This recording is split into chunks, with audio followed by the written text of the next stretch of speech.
Ouais, Il s'est dû pendant hein, X temps, et puis, comme par hasard, ce matin, il t'a appelé.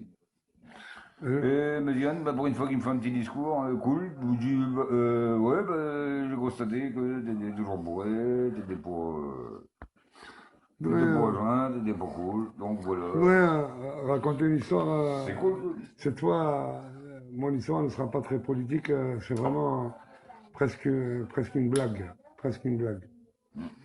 Euh, un jour, j'étais dans la rédaction de mon journal, de l'actualité, et puis Abdelkrim Jahad, que Dieu ait pitié de son âme, il est mort, me convoque dans son bureau, c'était mon directeur de rédaction. Et je rentre dans son Bonjour, bureau, tu te lèves? je le trouve en compagnie de Boussad Ferdi, un avocat, et euh, de Fahem Mohamed Saed, un chanteur. J'ai pas compris pourquoi il m'avait convoqué dans son bureau. Moi, j'ai tout de suite compris. Il y a eu un papier une semaine avant qui a été écrit par Tawfiq Hakem, qui était sorti pour une fois de la rédaction, qui était parti à Tizi Ouzou pour faire un reportage sur Malika Domran, la chanteuse, qui devait donner un concert à Tizi. Et il raconte que dans les coulisses, il a rencontré Faham Mohamed Saed et il met un commentaire malvenu, dit Mouh le voyou à Tizi Ouzou. Et donc, Faham est venu se plaindre au niveau de Jahad Abdelkrim, Allah yarhamou.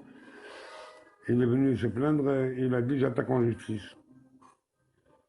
Et puis bon, Jahad m'a dit Mziane, il n'y a que toi qui peux régler ce problème parce qu'il pensait que j'étais un grand ami de Faham.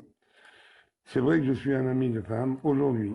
À l'époque, je ne parlais pas avec Faham. On était fâchés ensemble. Bon, j'ai quand même accepté de les rejoindre dans le bureau, discuter avec eux. Et ensuite, j'ai invité toute l'équipe à venir au Strasbourg, un café qui est en face de l'Opéra, d'Alger, du TNA. Et on a discuté. Et j'ai demandé à l'époque, j'ai dit, cette semaine, dans la semaine, nous allons faire un mot d'excuse pour le mot qui a été prononcé par Tawfiq Hakem. Moi, le voyou, c'est pas normal. Et je lui ai dit, on viendra te voir à Tilsit, là où habite Faham, chez lui, et on va, on va discuter, on va te faire un portrait pour effacer cette insulte, quoi. Une insulte qu'on t'a proférée. Mais je lui dis, moi, c'est pas moi qui vais faire le papier parce que moi j'en ai marre d'écrire sur les cabines, je préfère que ce soit un arabophone qui l'écrive et donc le, le travail a été donné à Najib Stambouli. C'est un très grand journaliste algérien, c'est lui qui devait faire le portrait de Faham. Et Najib Stambouli revenait, comme par hasard, depuis une semaine, de Lyon, où il avait couvert le procès de Klaus Barbie. Il avait, il avait couvert le procès de Klaus Barbie et, et il avait ramené avec lui une bouteille de champagne rosé. Il pensait qu'il allait comment dire, impressionner Faham avec sa bouteille de champagne rosé, c'est-à-dire un champagne à 5-6 euros, quoi. On arrive à Tilsit, nous étions 4 personnes à peu près, et Faham nous avait donné rendez-vous dans un restaurant, on arrive au restaurant au bar de la plage, à Tilsit. Après, on va le chercher à la maison, il ramène son mandol, il nous invite dans le restaurant, et il y avait à manger ouais, je sais pas, il y avait un festin, quoi. Il y avait un festin. C'était terrible. Et puis, il y avait du champagne, il y avait du whisky, il y avait du machin. J'ai dit à Najib Stambouli, je lui ai dit, ta bouteille de champagne rosé, mon cher ami, tu peux l'acheter à la poubelle parce que là, tu es mal, là. Tu es mal barré. À la fin de la discussion, j'ai dit à Faham, il faut que tu chantes devant Najib pour qu'il fasse le portrait, pour qu'il te voit chanter, qu'il te voit jouer de la guitare, du mandol. Il m'a dit, il n'y a pas de problème. Il m'a dit, je vais chercher mon mandol à la maison. Et qu'est-ce que vous voulez boire quand on ira? Je vais vous emmener sur un rocher au-dessus de Tikzirt où j'ai l'habitude de composer ma musique. Si vous voulez boire du whisky, j'ai une caisse dans, Mon coffre.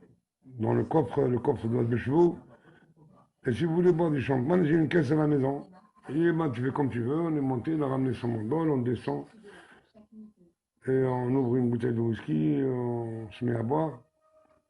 Et il commence à chanter. Et à un moment donné, Najib était fatigué, il dort. Il a dormi complètement, il a fermé les yeux.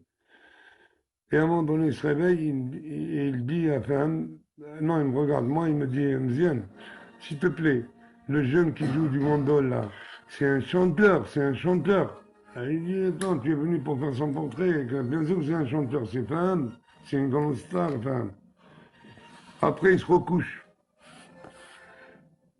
Et quelques loups plus tard, il se réveille encore une fois, et il ouvre les yeux, il me dit, et là, il interpelle Faham, et il lui dit, Monsieur Faham, vous pouvez me chanter votre grand succès à Tosmaz Hal. C'est-à-dire, il parle du succès d'Etmegillat, il ne parle pas de son succès à lui. Faham est devenu fou. Je lui ai dit, écoute, il est comme ça un Najib, des fois, il ne sait pas très bien ce qu'il raconte et tout ça, c'est pas grave. Bref, on a fini la soirée à 3 heures du matin sur ce rocher-là. Euh, on rentre avec ma petite 4L, on rentre chez moi. Je devais les accompagner à Alger, accompagner tout le monde à Alger. Et puis j'ai dit, non, vous allez dormir à la maison, à Ménerville, à Ténia. J'arrive chez moi et ce jour-là, il y avait un couple suisse, des amis qui étaient venus en vacances, qui occupaient une chambre. Il y avait Brahim Izri et sa femme qui occupaient une deuxième chambre. La troisième chambre, c'était moi et ma femme. Donc il ne restait plus de chambres. Il y avait 3 chambres occupées. Il ne restait que des descentes de lit. Et je leur ai donné 2 descentes de lit. Je les ai données à Najib Stambouli et à Rachid Qassi, un journaliste. Et je les ai mis dans la cuisine. Et je leur ai dit, vous attendez, il est 4 heures du matin, vous attendez 2 heures, et puis après on se barre à Alger. Et à un moment donné, j'entends un éclat de rire monumental. Je reviens dans la cuisine, et Rachid me dit, t'as pas entendu ce qu'a dit Najib? J'ai dit non. Il m'a dit, il a allumé une cigarette, il m'a allumé une cigarette à moi, il m'a dit, dès on s'est mis à fumer tous les deux, il m'a regardé, et il m'a dit, dis-moi, jeune homme, toi, pourquoi on t'a ramené ici? C'est comme s'ils étaient en prison. Ah, je suis tombé par terre de rire. Incroyable, un truc de fou. Je suis tombé par terre de rire parce que Najib s'est imaginé qu'il était en prison. Bref, le lendemain, toute cette histoire finie. Je rentre à Alger, je fais mon papier, je fais mon travail et je commence à regarder les amis qui m'ont accompagné pendant toute cette soirée-là. Et, et la semaine d'après, Najib Stambouli, l'arabophone, fait le portrait de Faham Mohamed Saïd sur la dernière page de la directorité, la 24, l'un des plus beaux portraits qu'il a eu de sa vie. Ah ben, il avait tout vu, il avait tout entendu, il avait tout écouté et il a fait son travail. Je crois que l'équipe d'Alger Actualité de l'époque était comme ça. Nous saisissions au vol tout ce que les gens nous racontaient et quel que soit l'état dans lequel nous étions, quelquefois bourrés, quelquefois morts, quelquefois dingues, quelquefois fous, quelquefois, eh ben, nous arrivions à faire notre travail. Et Najib Stambouli m'a stupéfait.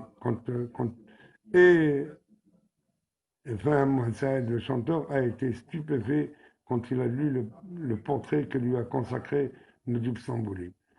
Voilà, je voulais vous raconter ce genre d'histoire un peu marrante, un peu dingue, nous n'avons jamais été des fous. Euh, honnêtement, honnêtement, nous avons vécu une époque formidable à l'époque. Et je pense que nous avons encore quelques temps formidables à partager à partir de maintenant. Euh, tous les jours, nous partagerons des moments formidables. Bon, j'ai encore plein d'histoires à vous raconter parce que, oui, pour certains jeunes qui me regardent, euh, ils n'ont, ils n'ont pas vécu toutes les années que nous avons vécues. J'ai quand même 66 ans, donc j'ai traversé certaines périodes très dures et, et très belles. Je veux vous les raconter comme ça, en fragmentation, euh, comme, comme des épisodes d'une espèce de roman oral. Ça ne signifie pas que je n'écris pas, j'écris à côté, mais c'est important pour moi quand même que je vous raconte quelques histoires. Je suis en contact avec vous, je vous aime. C'est comme si j'avais retrouvé une famille sur les réseaux sociaux. Euh, C'est important parce que c'est- imaginez, ça ressemble un peu euh, à ce que m'offrait ma grand-mère à l'époque. On est au coin du feu, on se raconte des histoires. Voilà. Ça, c'est une histoire, d'autres suivront. Et qu'est-ce que je veux dire?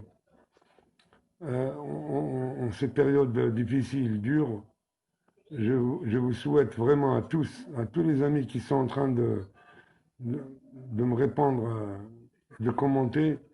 Je ne peux pas répondre à tout le monde. Je vous souhaite vraiment, vraiment euh, beaucoup de courage, un énorme courage, parce que c'est très important. Nous sommes en train de vivre des périodes difficiles, nous sommes en train de perdre des amis, la maladie guette, mais sachez que je vous aime énormément et que quand j'appelle comme ça, quand j'interviens, c'est uniquement parce que j'ai vraiment envie de partager avec vous des choses, euh, des moments que j'ai vécus. Alors, qu'est-ce que je veux dire? Je vous embrasse très fort. Je vous souhaite bonne santé. Évitez de vous faire contaminer. Ne, ne meurez pas. Ne nous quittez pas. Restez avec nous. Je vous embrasse très fort. À bientôt.